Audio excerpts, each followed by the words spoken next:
안녕하세요.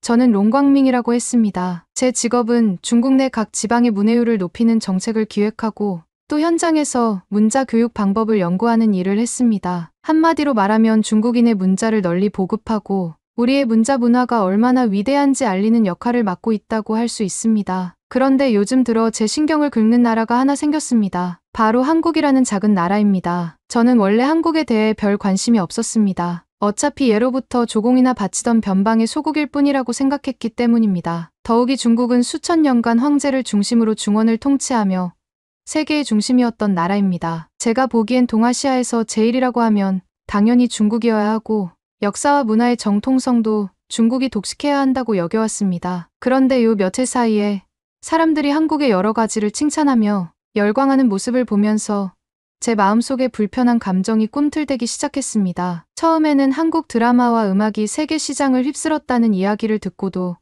그저 시시하게 넘겼습니다. 어차피 중국의 막대한 시장 없이는 버티지 못할 거다. 잠깐 반짝하는 한류 따위 우리 입맛에 맞지 않으면 오래 못 간다. 이렇게 생각했습니다. 그러나 시간이 지날수록 한국 문화는 더욱 강력한 파급력을 보이며 확산되었고 주변에서도 한국어를 배우겠다고 설치는 외국인들이 늘어났습니다. 그건 제가 도저히 용서하기 힘든 장면이었습니다. 세상에 중국어가 있는데 왜 하필이면 한국어인가? 그리고 한국어가 뭐 얼마나 대단하다고. 그러다 결정적으로 제 자존심을 상하게 만든 건 한국어를 기록하는 문자, 즉 한글이 너무나 우수하다는 평가를 전 세계 언어학자들이 내렸다는 사실이었습니다. 심지어 일부 동남아시아 소수 민족은 자체 문자가 없어 한글을 공식 문자로 채택했다는 기사까지 돌아다녔습니다. 저는 그 기사를 읽고 비웃음부터 나왔습니다. 대체 뭘 믿고 그런 결정을 한 거지? 굳이 한글을 쓴다고 해서 대단한 이점이 생긴단 말인가? 하지만 무시하려고 해도 계속해서 소문이 들려왔습니다. 해외 언론에서 한글을 가장 과학적인 문자 중 하나라고 칭찬하질 않나. 디지털 시대에 최적화되어 있다는 둥. 듣기만 해도 속이 불편해질 만한 말들이 넘쳐났습니다. 그래도 저는 속으로 생각했습니다. 좋다. 한국이 한글로 어딘가에서 좀 인정받을 수는 있겠지. 하지만 궁극적으로 모든 동양 문화의 뿌리는 중국이다. 한국은 중국에게서 많은 것을 배워간 나라일 뿐 독자적으로 뭘 이뤘다고 자랑하는 건 우습다. 이렇게 자위하며 마음을 다스렸습니다. 그런데 얼마 후 제가 속해 있는 부서에서 매우 난감한 업무를 맡겼습니다. 한국의 한글에 관한 옛 문헌과 중국이 과거에 그 글자를 채택하려고 시도했던 흔적이 있는지 조사해보라. 사실 이 지시는 동북공정의 일환으로 만약 중국이 한글을 도입하려는 움직임이 예전에 있었다면 그걸 어떻게 해석해서 중국 중심으로 서사를 짜낼 수 있나를 고민하자는 것이었습니다. 저는 이 지시에 처음엔 호기롭게 임했습니다. 중국이야 항상 오랜 역사를 자랑하니 자료가 많을 터이고 어떻게든 한국이 독자적으로 만든 문자가 아니라 중국이 먼저 생각해놓은 것을 조선이 표면상 만든 것처럼 주장할 수 있는 건덕지를 찾을 수도 있겠지. 이런 속셈이었습니다. 문제는 자료를 파고들수록 제가 알게 되는 사실들이 하나같이 제 자존심을 건드렸다는 겁니다. 특히 19세기 말 청나라가 내부적으로 문맹률이 너무 높아 한자를 개혁하거나 대체 문자를 도입해야 한다는 논의가 있었는데 그때 일부 군벌이나 관료들이 조선에서 접한 한글을 진지하게 고려했다는 기록이 보였습니다. 도대체 왜? 하고 분노가 치밀었습니다. 한자는 중국 문명의 상징이라고도 할 수 있는 신성불가침의 영역인데 어떻게 망해가던 조선의 글자를 검토했다는 말인가? 그 자료에 따르면 당시 한글은 배우기 쉽고 문자 수가 적어 짧은 시간 안에 대중이 익힐 수 있다는 장점이 가장 크게 부각되었다고 했습니다. 또 한글 창제 원리가 음소 문자를 체계적으로 배열한 독창적인 방식이라고 평가되었다고 나와 있었습니다. 저는 속으로 차마 인정하기 싫었습니다. 맙소사.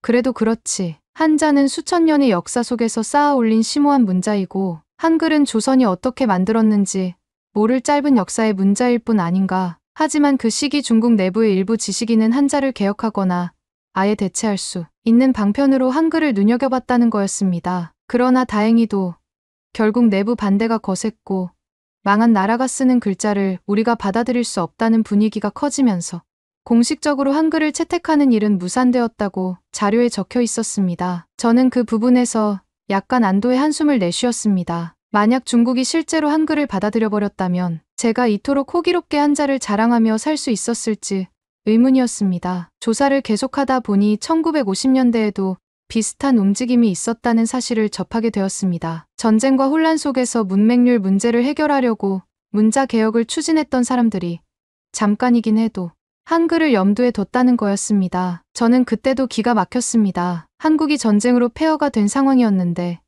어째서 그 나라에 문자를 도입하자는 논의가 오갔던 것인가. 하지만 제 마음 한켠에서는 불길한 생각이 들었습니다. 아니, 혹시 그때 중국이 한글을 공식적으로 채택했다면 중국의 문맹률 문제가 훨씬 빨리 해소되고 우리가 더 빨리 근대화를 이룰 수도 있었겠지. 그럼 지금쯤 한국이 잘 나간다고 큰 소리치는 일은 없을 텐데. 그러나 저는 곧바로 이런 상상을 지워버렸습니다. 뭐가 어찌되었든 결과적으로 채택 안 했으면 된 거다. 이렇게 자료 조사를 마친 후 상부에 보고했습니다. 과거에 중국이 한글 도입을 검토한 적이 있긴 하나 실제로는 완전히 거부했으며 망한 나라 글자를 굳이 채택하지 않았습니다. 상부는 좋다는 식으로 고개를 끄덕였고 잠시 저는 어깨를 펴며 위안을 얻었습니다. 결국 우리는 한글 같은 글자를 쓰지 않았으니 문화와 역사의 정통성은 여전히 우리 중국이 갖고 있는 거다. 하지만 한편으로는 걸리는 점이 많았습니다. 왜 중국 내부에서는 몇 차례나 한글을 고려했을까 하는 사실 자체가 못내 신경 쓰였습니다. 게다가 주변에서 한글이 정말 과학적이라던데 짧은 시간에 익힐 수 있다고 하고 추켜 세우는 말을 들으면 귀가 뜨거워졌습니다. 저는 최대한 무시하려고 했습니다. 그거야 한국이 자화자찬하는 거지.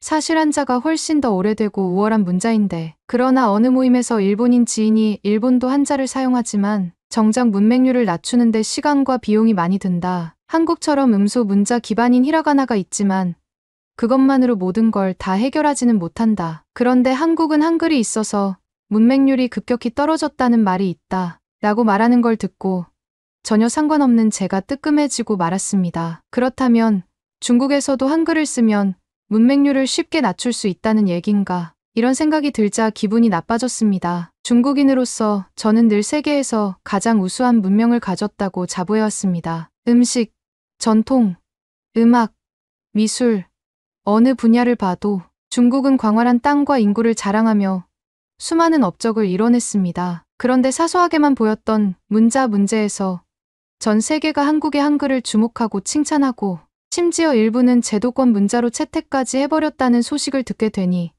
이건 명백히 제가 용납하기 어려운 상황이었습니다. 저는 이를 만회해보고자 동북공정 관련 모임에 들어가서 적극적으로 목소리를 냈습니다. 사실 한글은 중국의 소수 민족이 쓰던 문자를 변형한 것 아닐까요? 그러니 중국이 원조라고 볼 수도 있지 않습니까? 이런 식으로 큰 소리를 쳤습니다. 하지만 함께 회의하던 동료 연구원들은 난감한 표정을 지으며 공식적인 사료나 학계의 컨센서스가 없어서 지금으로서는 그런 주장을 하면 역풍만 맞을 겁니다라고 답했습니다. 저는 더 목소리를 높였습니다. 그래도 우겨야죠. 우리가 가만히 있으면 한국이 더 기고만장할 텐데. 하지만 다들 한숨을 쉬거나 눈길을 피하는 모습이었습니다. 제 속은 터지는 기분이었습니다. 아니, 중국인으로서 자존심이 있으면 이렇게 물러서면 안 되는 거 아닌가. 한국이 저렇게 자꾸 우리 것을 빼앗아간다고 선전하는데. 그러자 한 연구원은 조심스럽게 말했습니다. 현재로서는 국제사회에서 한글은 한국이 창제했다고 인정받고 있고 훈민정음 해례본 같은 중요한 사료도 남아 있습니다. 우리가 중국 기원이라고 주장했다가는 말 그대로 증거 부족으로 망신만 살 겁니다. 그 말을 듣자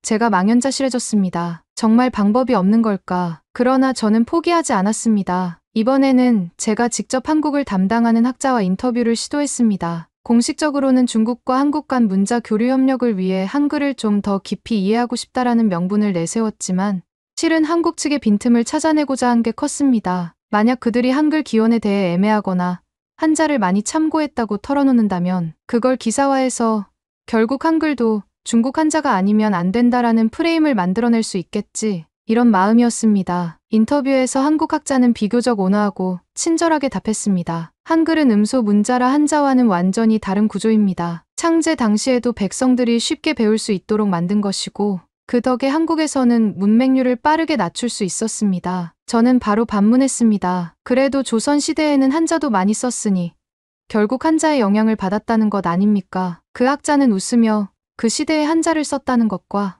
한글이 한자에서 직접 비롯되었다는 건 전혀 다른 말입니다. 훈민정음을 만든 세종이 우리가 중국과 말이 다르다라고 못 박은 기록도 있지 않습니까? 라고 반박했습니다. 저는 울컥했습니다. 제가 강조하려던 부분을 정확히 미리 차단해버리니 당황스러웠습니다. 그 인터뷰를 마치고 나오면서 저는 더더욱 분노하게 되었습니다. 한국인들이 이렇게 자신만만할 줄이야. 망했던 역사가 분명 있는데 식민지 시절이나 전쟁으로 폐허가 된 시절도 있었다는데 어떻게 이렇게 당당할 수 있지? 그 이유가 한글이라는 문자를 쉽게 배워서인지도 모르겠다. 그러나 저는 결코 인정하기 싫었습니다. 중국은 인구가 훨씬 많고 역사도 깊으며 세계를 호령했던 제국인데 한국 따위가 뭐라고 자꾸 뛰어나대. 그때부터 저는 틈만 나면 주변에 한글 사실 별것 아니다. 중국에서 다 해놓은 걸 조선이 베낀 거다. 애초에 동아시아 모든 문화의 뿌리는 중국이지 않느냐 라고 떠들고 다녔습니다. 그러나 그런 말을 들은 사람들조차 썩 공감해 주지 않았습니다. 오히려 어떤 사람은 훈민정음 해례본 같은 확실한 사료가 있는데 그건 조선에서 독자적으로 만들었다고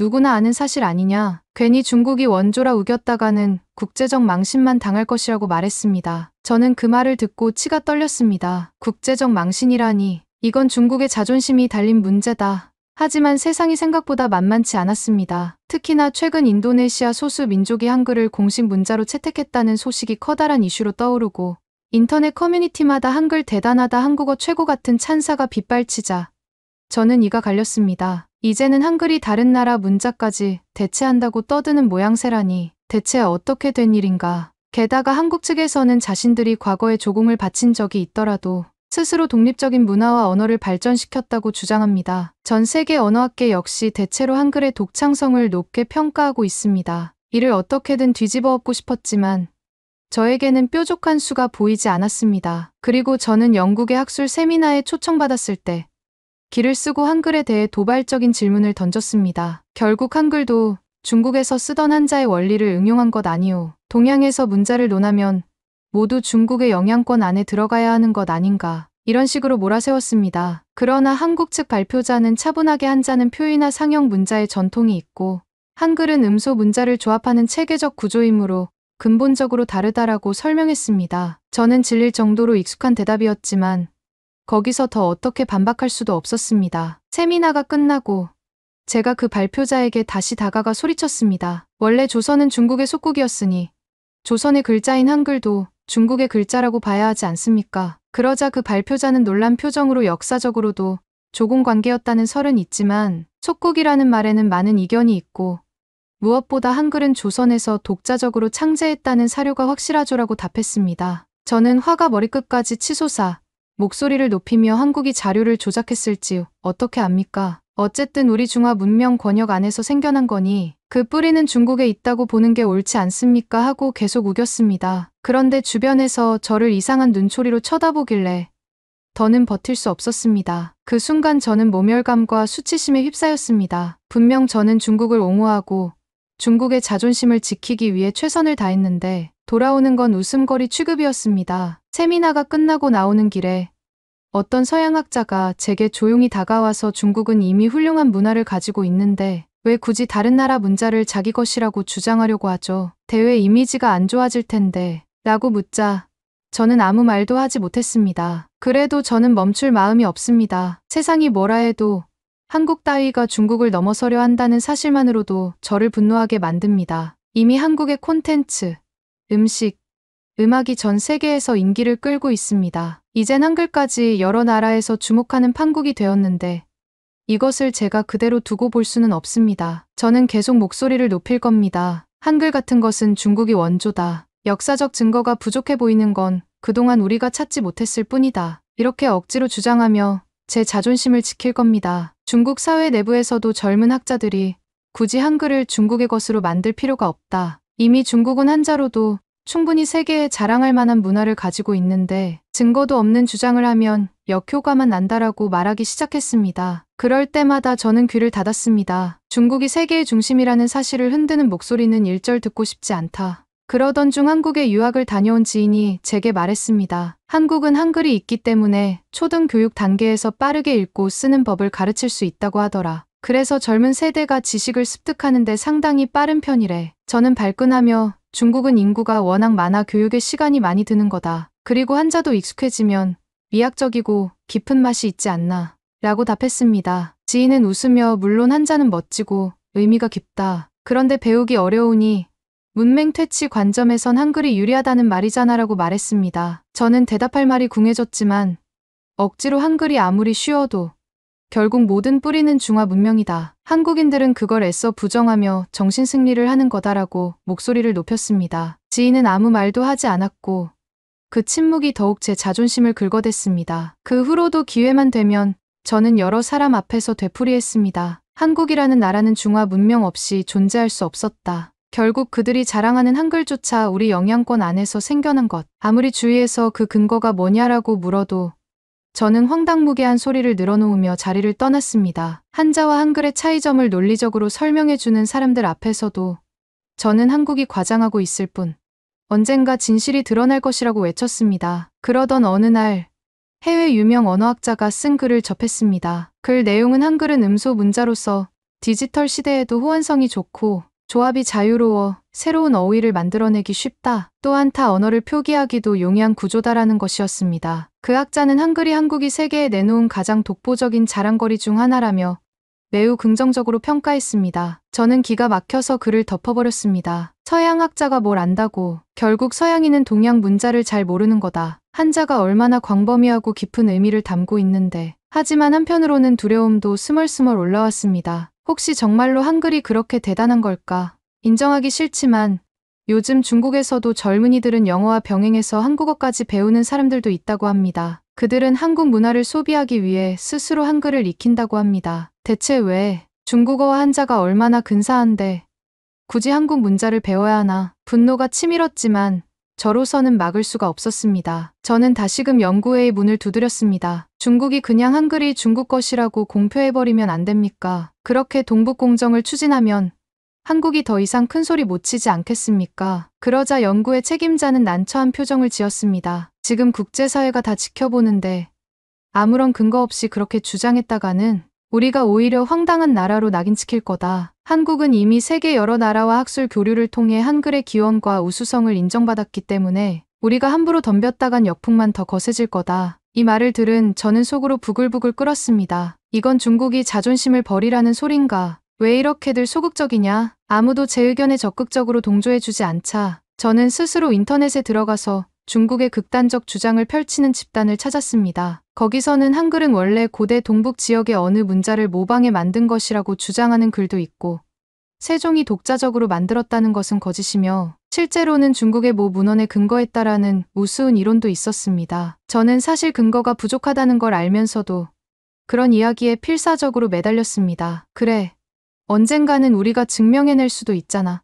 지금은 증거가 없지만 분명 어딘가에 문헌이 묻혀 있을 거다. 저는 그 단체 사람들과 함께 온라인상에서 한국을 비방하는 글을 쏟아냈습니다. 한국인들은 스스로 한글을 창제했다고 우기지만 실제로는 중국에서 다 전수받은 거다. 망해가는 조선이 독자적으로 문자를 창제했다는 주장은 믿을 수 없다. 이런 식으로 강경한 발언을 이어갔습니다. 그러자 한국인 네티즌들이 영어로 조목조목 반박 자료를 들이밀며 훈민정음 해례본, 재외공관에 있는 옛사본, 유네스코에서도 인정한 문헌이 있는데 무슨 소리냐. 그쪽에서 증거를 가져와라라고 맞섰습니다. 저는 증거를 제시하라고 하면 할 말이 없어지니 더욱더 폭언 섞인 비방을 일삼았습니다. 시간이 갈수록 인터넷에서 저의 이런 억지 주장은 조롱거리가 되었고 몇몇 중립적인 외국인들도 중국 쪽이 너무 무리한 말을 하는 것 같다는 반응을 보였습니다. 저는 분노를 삼킬 수 없었습니다. 중국이 이렇게 대단한 나라인데 왜 한국 하나 못 이기나? 한국이 과연 그렇게 잘났나? 주변에서 계속 들려오는 이야기는 모두 한국을 칭찬하거나 한국이 이룬 성취를 높게 평가하는 것이었습니다. 문화를 수출하는 수준을 넘어 이젠 언어까지 외국에서 배우려고 하니 제 입장에서는 길길이 날뛰고 싶었습니다. 어떻게 중국이 아닌 한국이 세계를 호령하는 듯한 분위기를 만들 수가 있는가? 사실 제 본심은 알고 있습니다. 중국의 인구나 경제력, 거대한 문명권을 가지고도 아직 제대로 해결되지 못한 문제들이 많고 한자는 쉬운 문자도 아니라는 사실을 제 자신도 알고 있습니다. 그런데 한국은 한글 덕분인지 국민 대부분이 빠른 속도로 교육을 받고 이 점이 현대 사회에서 큰 경쟁력이 되고 있습니다. 그걸 알면 알수록 저는 더더욱 한국이 밉습니다. 아니, 밉다는 표현보다는 치가 떨립니다. 중국에 그렇게 맞서 우월감을 느끼고 있다니 어디서 그런 자신감이 나오는 걸까? 결국 저는 결심했습니다. 설사 앞으로 한글이 더 널리 퍼지고 다른 국가들도 한글을 채택해서 교육 시스템을 개혁한다고 해도 저는 받아들이지 않을 겁니다. 잠깐 반짝하는 유행일 뿐. 궁극적으로 인류 최고의 문자는 한자고 최고의 문명은 중국이다. 이런 말을 반복하면서 억지로라도 제 자존심을 지켜낼 겁니다. 저는 한국이 얼마나 발전했든 세계 무대에서 어떻게 인정받든 결코 그것을 진심으로 받아들일 수 없습니다. 배가 아픈 겁니다. 한때 망국의 위기에 처했던 한국이 이제 와서 문화로, 경제로, 그리고 문자로 전 세계의 주목을 받는다는 사실이 저를 무너지게 만듭니다. 그래서 역으로 공격하고 싶습니다. 그들이 자랑하는 모든 것은 사실 중국이 먼저이자 진짜 원조였다. 그리고 중국이 세계의 맹주라는 사실은 변함이 없다고 생각합니다. 그리고 제게 한국은 어차피 조공이나 바치던 소국일 뿐입니다. 다만 그들이 갑자기 잘 나가고 있다는 상황 자체가 꼴 보기 싫을 뿐이죠. 한글이니 뭐니 하는 소리를 아무리 주변에서 떠들어대도 저는 듣지 않을 겁니다. 끝까지 우기겠습니다. 언젠가 모두가 제 주장을 수긍할 거라고 믿습니다. 그러지 않고서는 제 자존심이 허락을 하지 않습니다. 감사합니다. 두 번째 사연 바로 시작하겠습니다. 안녕하세요. 저는 마윈이라고 합니다. 벌써 30년 이상 대학에서 언어학과, 동북아 문화에 대해 강의해온 중국인 교수입니다. 제 강의를 들어본 이들은 아마도 알겠지만 저는 늘 중화 사상을 바탕으로 학생들을 지도해왔습니다. 제가 배운 모든 학문적 지식과 제가 써온 수많은 논문의 결론도 늘 동일했습니다. 곧 동아시아 전반의 문화와 언어가 모두 중원을 근간으로 꼽히어졌으며 주변 국가들은 이 위대한 문명을 조금씩 받아들여 자기식으로 바꾸었을 뿐이라는 것. 그렇기 때문에 한국이라는 나라에 대해서도 저는 오래전부터 한국어와 한글은 사실상 중국에서 비롯된 것이며 한국은 그 진실을 세상에 숨기고 스스로를 마치 독자적인 언어와 문자를 가진 민족으로 선전한다라고 확신해 왔습니다. 실제로 제가 해외 학술지나 중국 내 여러 학회에서 발표한 논문들 중 상당수가 한국어 기원설 혹은 한글 한자 동원론에 대한 주장이었습니다. 제가 이런 논문을 쓸 때마다 일부 중국 학자들로부터는 박수를 받기도 했고 반대로 서구 학계나 한국 학계로부터는 왜곡된 주장이라며 거세게 비판받기도 했습니다. 하지만 저는 조금도 흔들리지 않았습니다. 제가 쌓아온 여러 자료와 무엇보다 중화 사상이 주는 자부심이 저를 단단히 지탱해 주었기 때문입니다. 그러던 어느 날 제가 몸담고 있는 대학의 학장님으로부터 한 가지 제안을 받았습니다. 한국에 직접 다녀와서 동북아시아 문화 교류사에 대한 종합 논문을 써보면 어떻겠나. 마침 교환 교수 제안도 와 있으니 겸사겸사 현지에 가서 한국어 비탄글 사용 실태를 직접 조사해보는 것이 좋을 것 같네. 사실 저는 처음엔 썩 내키지 않았습니다. 왜냐하면 제가 그동안 이미 한국에 대해서는 수도 없이 많은 글을 써왔고 그 결론은 언제나 한국어는 중국에서 분파된 언어라는 것이었기 때문입니다. 그런데도 학장님은 직접 현지 조사를 해야 논문의 공신력을 높일 수 있다며 저를 한국으로 보내고 싶어 하셨습니다. 저는 잠시 고민했습니다. 이미 다 아는 것을 뭐하러 직접 가서 보나? 하는 생각과 그래도 현지에서 내 주장을 뒷받침할 만한 자료를 확실히 확보하면 더 권위 있는 학술지에 게재할 수 있지 않을까라는 기대가 엇갈렸습니다. 결국 저는 학장님의 설득에 못 이겨 한국행 비행기 표를 예매했습니다. 마음속에는 그래.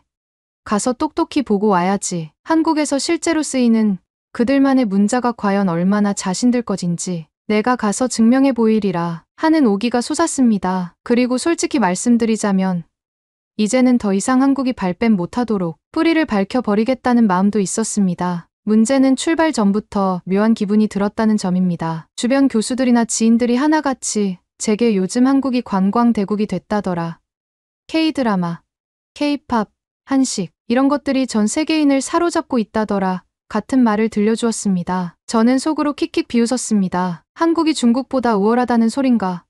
말도 안 되는 소리. 물론 겉으로는 티 내지 않고 대충 흘려들었습니다만 사실 그때부터 제 자존심이 좀 상해 있었습니다. 출발 당일 저는 중국의 모 대도시 국제공항에서 비행기에 올랐습니다. 출국 심사 절차를 밟으면서도 제 머릿속엔 잠시 뒤면 한국에 도착하겠군. 기분 나쁜 일이 벌어지지 않을까 하는 불편한 예감이 엄습했습니다. 저는 늘 한국을 문화적으로나 경제적으로나 중국보다 뒤처진 나라라고 여겨왔고 그 인식이 바탕이 되어 있었기에 한국 측 공항 시설이나 서비스가 형편없을 것이라고 짐작한 것이지요. 그러나 비행기 안에서 뜻밖의 경험을 했습니다. 제 옆 좌석에 거동이 불편한 한국인 승객이 타고 있었는데 승무원이 제게 다가와 혹시 좌석을 조금만 바꿔주실 수 있느냐고 정중하게 부탁했습니다. 저는 순간적으로 내가 왜? 라는 불쾌감이 들었습니다. 난 교수고 논문 자료 조사하러 가는 중인데 이런 사소한 일에 협조해야 하나. 게다가 몸을 움직이는 것조차 귀찮았기 때문에 못 들은 척했습니다. 하지만 이상하게 비행기 안 분위기가 싸해졌습니다. 주변 사람들이 저를 이상하게 쳐다보는 기색이었지요. 그때 어떤 한국인이 자리에서 벌떡 일어서더니 제가 대신 자리를 바꾸겠습니다라며 흔쾌히 도와주었습니다. 그러자 승무원은 고개를 연신 숙이며 감사 인사를 했고 주위 승객들도 자연스럽게 고개를 끄덕이는 분위기였습니다. 저는 그걸 보며 뭐지? 너무 오버 아닌가 하다가도 왠지 저 혼자 자리를 안 양보해서 이상한 사람으로 낙인 찍힌 것 같아 기분이 묘했습니다. 어쨌든 그렇게 한국에 도착했습니다. 입국 심사를 거치는데 걸린 시간은 생각보다 훨씬 짧았습니다. 저는 당연히 중국 쪽 지인들로부터 인천공항은 그렇게 대단치 않다는 얘기를 들어서 시설이 낙후되어 있거나 줄이 길어서 지루할 거라 예상했는데 막상 가보니 자동화된 입출국 시스템이 잘 갖춰져 있어서 놀랐습니다. 10수년 전쯤 우리 중국 공항이 도입했다던 자동심사 기계보다 훨씬 업그레이드된 느낌이랄까요. 짐을 찾는 과정도 매우 빨랐습니다. 수화물 컨베이어 벨트가 넓고 깔끔했으며 직원들이 빠른 동선으로 짐을 정리해주는 모습이 보였습니다. 저는 괜히 자존심이 상했습니다. 뭐야, 이 정도면 중국보다 훨씬 선진적이잖아 하는 생각이 스쳤습니다. 하지만 저는 애써 그런 생각을 억누르고 아니다. 아마 전체적인 규모는 중국이 더 클 테니까 이런 건 우연일 뿐이다 라며 스스로 위안했습니다. 공항 로비로 나오자 한국의 한 대학에서 저를 안내해 주기로 한 조교가 저를 기다리고 있었습니다. 이름이 김영호라고 했지요. 김영호 조교는 깍듯이 인사를 하며 제 짐을 들어주겠다고 했습니다. 저는 아냐, 괜찮다며 손살을 쳤지만 그가 워낙 성의껏 굴어서 결국 맡겨버렸습니다. 그러고 나니 제가 좀 우월감에 젖은 것 같아 씁쓸한 마음도 들었습니다. 한국인도 예의가 바른가 보네. 그날 오후 김영호 조교는 저를 곧장 숙소가 있는 서울 중심부로 안내했습니다. 이동 중에 차 창문 밖을 보니 서울 시내의 고층 빌딩이 빼곡히 들어서 있고 도로는 깨끗하게 정비되어 있었습니다. 한국어 간판이 곳곳에서 빛나는데 저는 그걸 볼 때마다 저건 사실 중국 한자에서 비롯된 문자일 텐데 감히 독자적이라고 주장하다니 하고 속으로 생각했습니다. 하지만 이번에 제가 동북아시아 언어사 관련 대형 논문을 준비 중이라는 사실을 알고 있던 김영호 조교는 제게 이렇게 말했습니다. 교수님, 혹시 원하시면 내일부터 함께 여러 자료를 찾아보러 다닐 수 있습니다. 국립중앙도서관에도 학술 자료가 풍부하고 경복궁 옆에 있는 고궁박물관이나 한글박물관에서도 역사적 기록을 볼 수 있습니다. 저는 그 말을 듣고 코웃음을 쳤습니다. 도서관에 간다고 뭐가 달라지겠나. 이미 나는 중국 측 자료로 모든 걸 파악했는데 하고요. 그러나 입 밖으로는 그래. 그렇게 해봅시다. 라고 답했습니다. 그날 밤 숙소에 도착했을 때 한국 호텔의 시설이 제 예상과 달리 상당히 청결하고 쾌적해서 또 한 번 놀랐습니다. 방 안에 들어서니 침구가 뽀송했고 욕실 또한 깔끔했습니다. 한국도 이 정도로 발전했다고?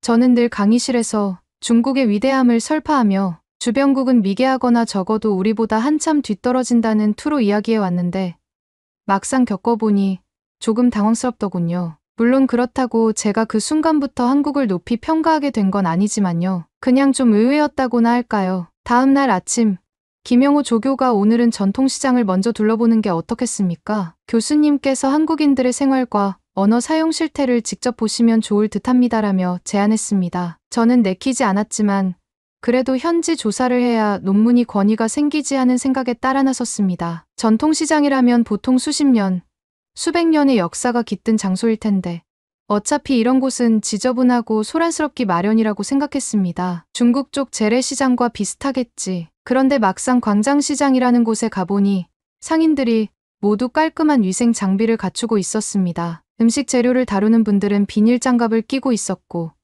바닥엔 쓰레기가 거의 보이지 않았습니다. 물론 아예 없는 건 아니었지만 상인들이 쓰레기를 바로바로 치우고 물걸레질하는 모습을 자주 볼 수 있었습니다. 저는 순간 이건 확실히 인상적이긴 하네라고 속으로 인정했습니다만 겉으로는 아무 말도 하지 않았습니다. 사람이 엄청나게 몰려 있었고 상인들은 구수한 한국말로 손님을 끌어들였습니다. 그중 몇 명은 외국인이 제 앞을 지나가자 영어, 일본어, 심지어 중국어 몇 마디까지 하면서 환영한다고 소리쳤습니다. 저는 어딘가 모르게 질투심이 들었습니다. 중국 상인들은 저렇게 외국인을 반겨주는 모습이 드문데 왜 한국인들은 저렇게 적극적인 거지? 손님 맞이에 더 열심인 건가? 김영호 조교는 제게 떡볶이, 김밥, 해물파전, 빈대떡, 순대 같은 음식을 권했습니다. 저는 처음엔 필요 없다고 딱 잘랐습니다. 그러나 배가 고프기도 했고 또 조사 차원에서 맛을 보는 건 괜찮겠다 싶었습니다. 첫 입을 떡볶이에 댔는데 생각보다 매콤했지만 묘하게 계속 손이 갔습니다. 그러면서도 제 마음 한켠에는 이 음식들이 사실 중국 음식에서 파생된 것 아니냐? 라는 생각이 떠나지 않았습니다. 애써 그렇게라도 제 우위를 지키려 했던 거지요. 가장 저를 놀라게 한 건 시장의 위생 수준이었습니다. 중국에서도 분명 대도시 지역의 시장들은 많이 정비되었지만 제가 이전에 자주 봐왔던 광경은 생선을 길바닥에 펼쳐놓고 손질하거나 여기저기 쓰레기가 방치되어 파리떼가 몰려들곤 했습니다. 그런데 광장시장에서는 그러한 모습을 거의 못 봤습니다. 온통 손님에 대한 배려가 깔려 있다는 느낌이랄까요. 교수님, 요즘 해외 관광객이 늘어나면서 한국 전통시장도 많이 개선하고 있어요. 위생관리뿐 아니라 서비스 교육도 하는 걸로 알고 있습니다. 김영호 조교가 이렇게 말해주었을 때 저는 괜히 심드렁하게 대꾸했습니다.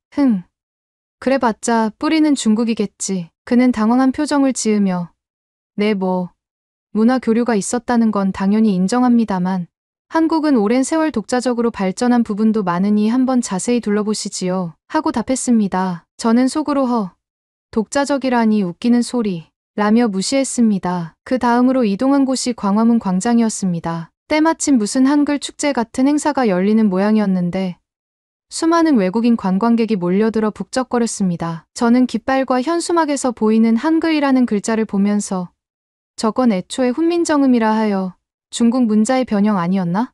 그런데 저걸 세계의 자랑이라도 하듯 축제를 여나? 하고 비웃음이 치밀었지요. 하지만 김영호 조교는 제게 귓속말하듯 설명했습니다. 교수님, 여기서는 외국인들이 직접 한글을 써보고 한국 전통 음식도 맛볼 수 있는 체험 부스가 많습니다. 혹시 교수님께서도 체험해 보시겠어요?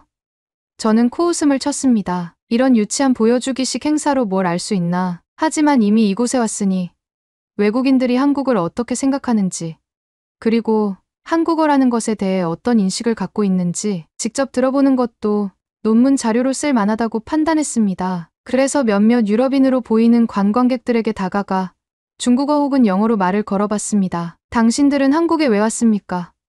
혹시 중국도 여행해 본 적 있으신가요?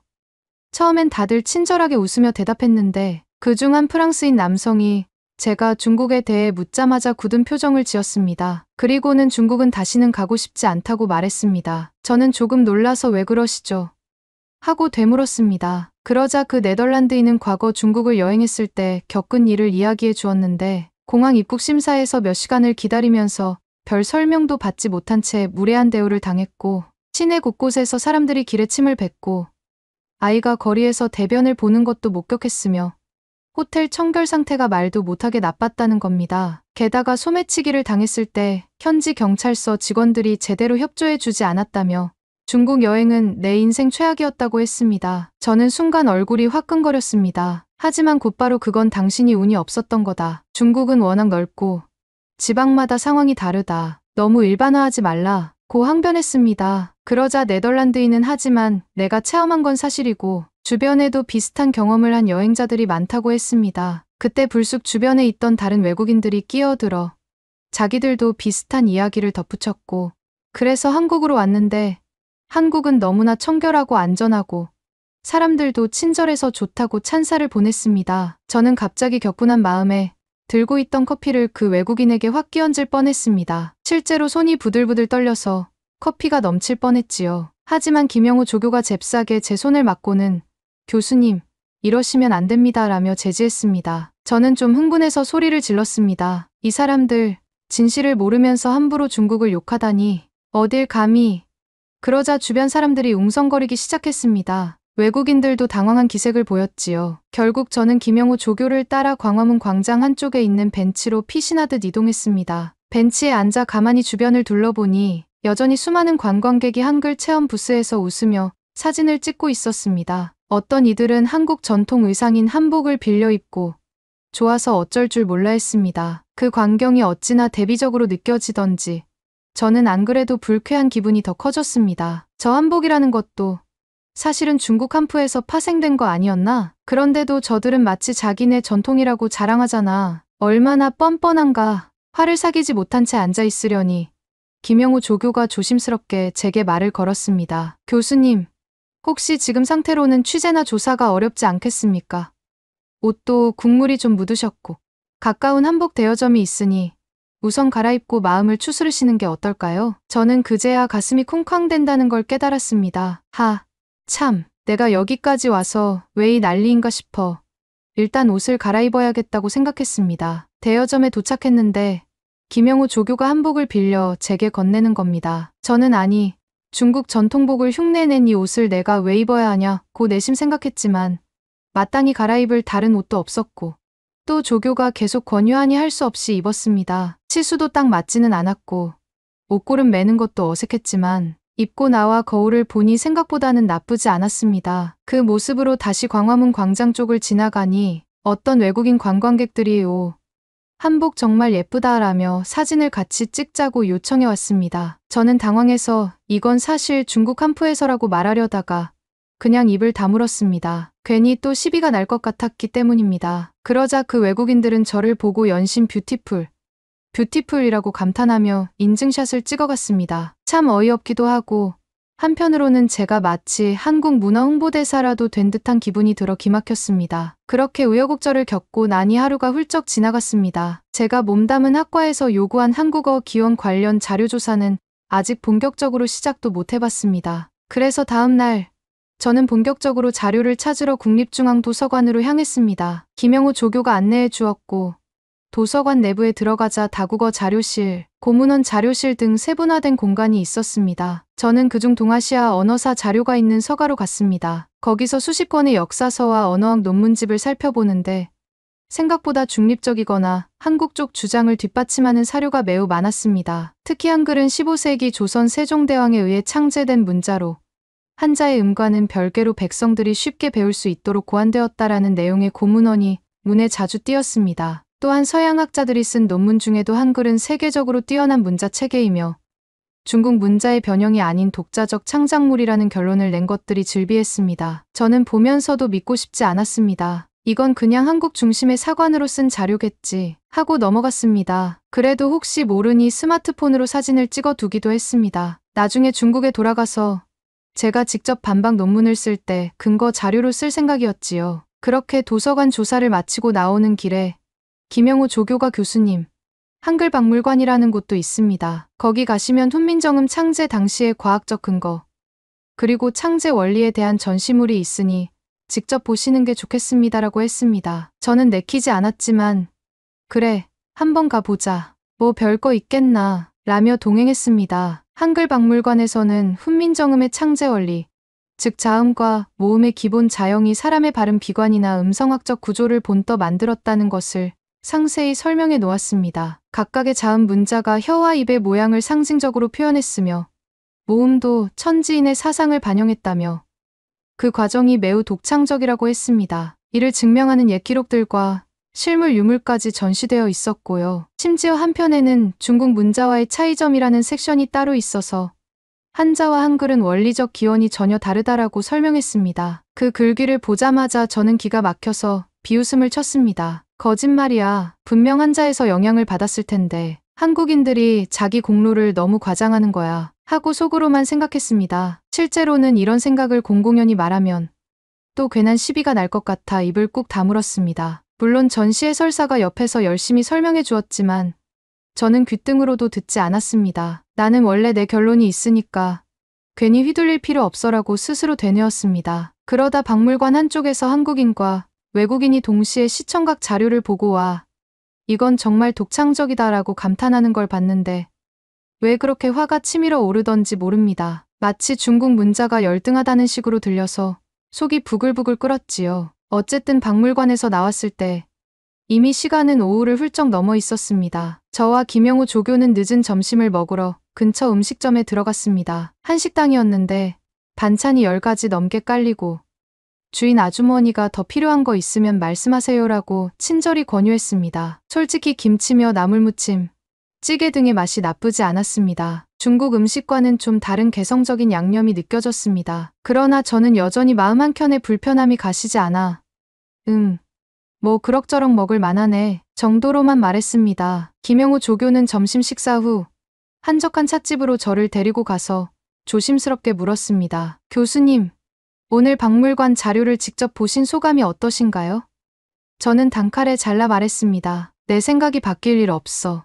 한국 책 자료는 당연히 자국의 우위를 강조하려고 편향될 수밖에 없어. 나는 중국 학계에서 이미 인정받은 결론이 있으니 그대로 갈 거야. 김영호 조교는 눈에 띄게 실망한 기색이었습니다. 그러나 저는 별로 개의치 않았습니다. 그리고 그날 저녁 학교 측에서 주선한 만찬 모임이 있었습니다. 한국인 교수 몇 분이 저를 환영해 준다고 했는데 자리는 꽤 격식 있게 마련되어 있었습니다. 다들 저를 반갑게 맞이했지만 저는 그 사람들을 보며 이들이야말로 한국어 기원을 잘못 알고 있으면서 자기네가 만들었다고 우기는 이들일 텐데라는 생각을 떨쳐낼 수 없었습니다. 특히 그중 한 노 교수님이 저에게 중국과 한국은 오래전부터 문화 교류가 활발했으니 서로가 서로에게 영향을 주고받은 점이 많습니다. 한글도 물론 한자를 참고하거나 교류했던 부분이 있긴 하겠지요. 그러나 그 핵심 창제 원리와 체계는 자주적이고 독창적이라는 것이 현재 대부분 학계의 공통된 견해입니다. 라고 말씀하실 때 저는 발끈해서 술잔을 탁 내려놓았습니다. 그리고는 호통치듯 말했습니다. 그건 한국 학계의 견해일 뿐입니다.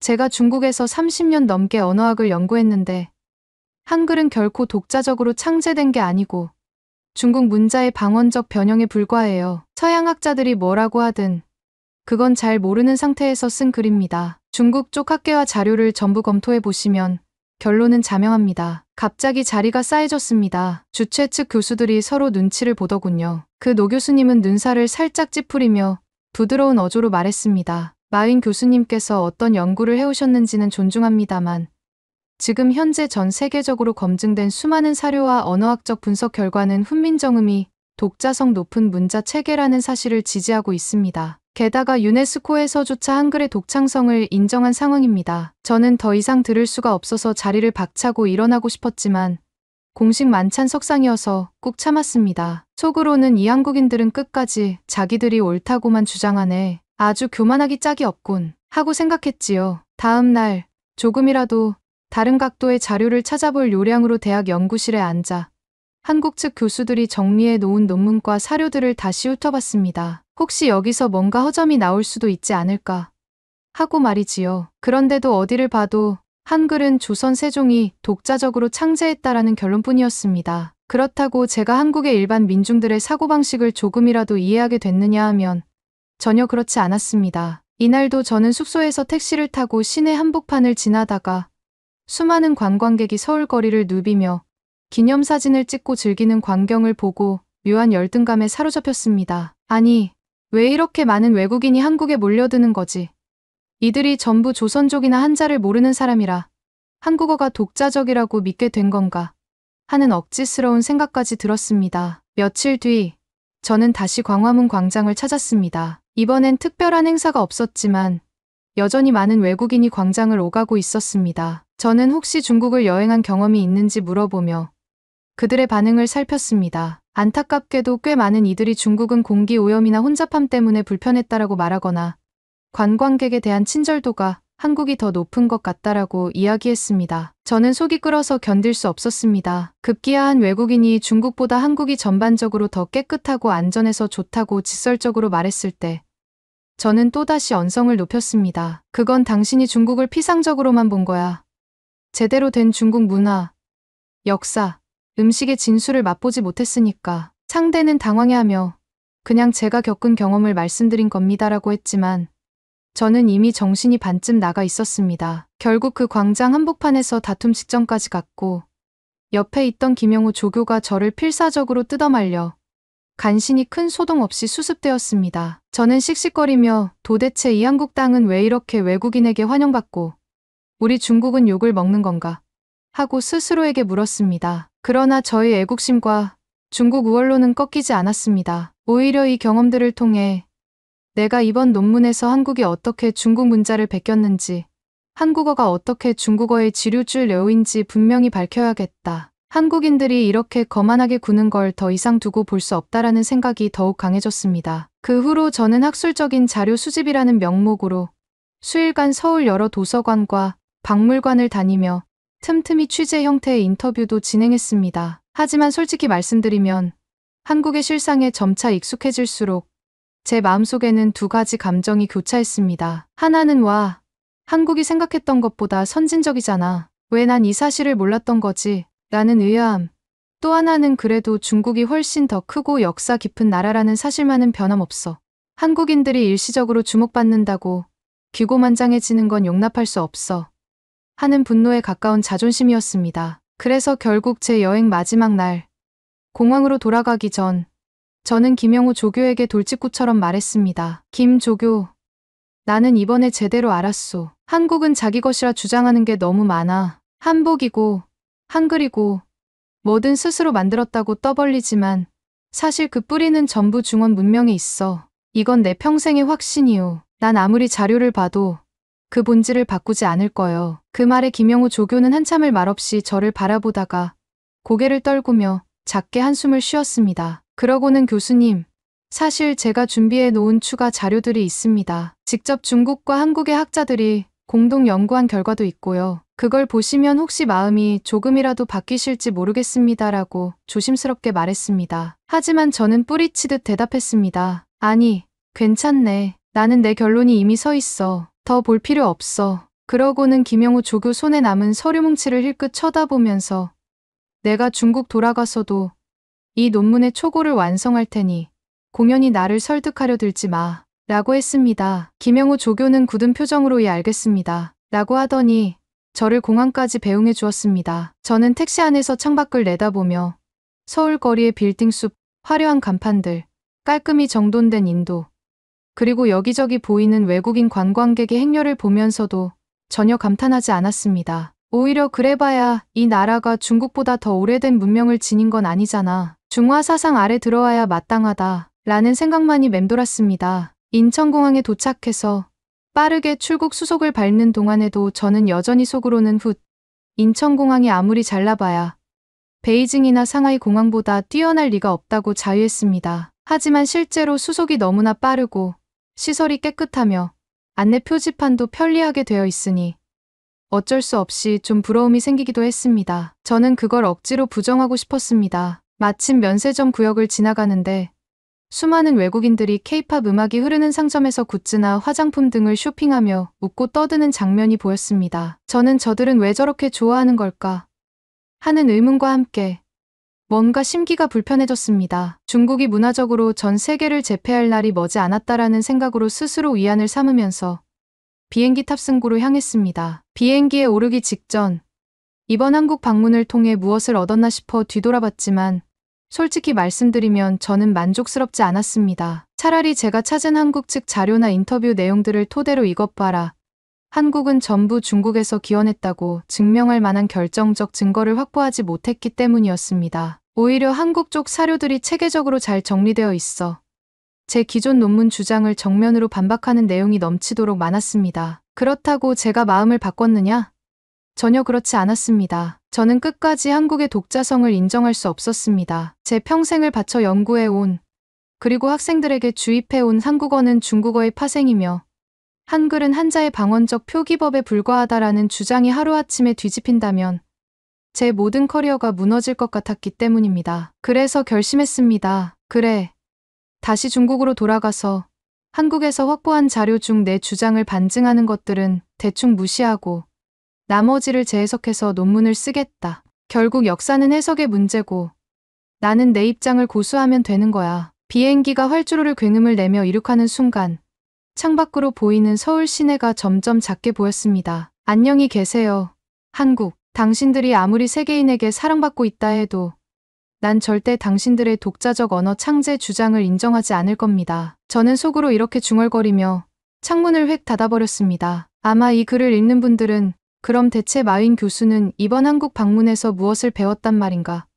하고 궁금해하실지 모르겠습니다. 솔직히 말씀드리면 저는 별로 배운 게 없습니다. 아니, 배웠다기보다는 제 확고한 중화 사상과 한국 비하적 시각이 조금 더 강해졌다고도 볼 수 있겠습니다. 보란 듯이 한국은 결국 중국 문화를 변형한 것뿐이다라는 논문을 발표해 한국인들을 분노케 할지도 모르니까요. 물론 제 내면 어딘가에는 한국의 높은 위생 수준, 효율적인 교통 시스템, 친절한 서비스, 그리고 전통 문화를 세계적으로 알리는 마케팅 능력 등에 대해 경탄하는 마음이 아주 조금 생기긴 했습니다. 하지만 그 감정을 절대로 표면 위로 끌어올리지는 않을 겁니다. 왜냐하면 제가 해온 연구와 사상이 그것을 인정하는 순간 무너질 수 있으니까요. 결국 저는 다시 중국 땅에 도착했습니다. 공항에서 짐을 찾으며 역시 중국이 크고 웅장하지 하며 주위를 두리번거렸지만 동시에 이상하게도 한국 인천공항에서 느꼈던 쾌적함과 편리함이 살짝 그리워지는 느낌이 들기도 했습니다. 제가 이걸 인정하긴 싫지만요. 대학교 연구실로 돌아온 뒤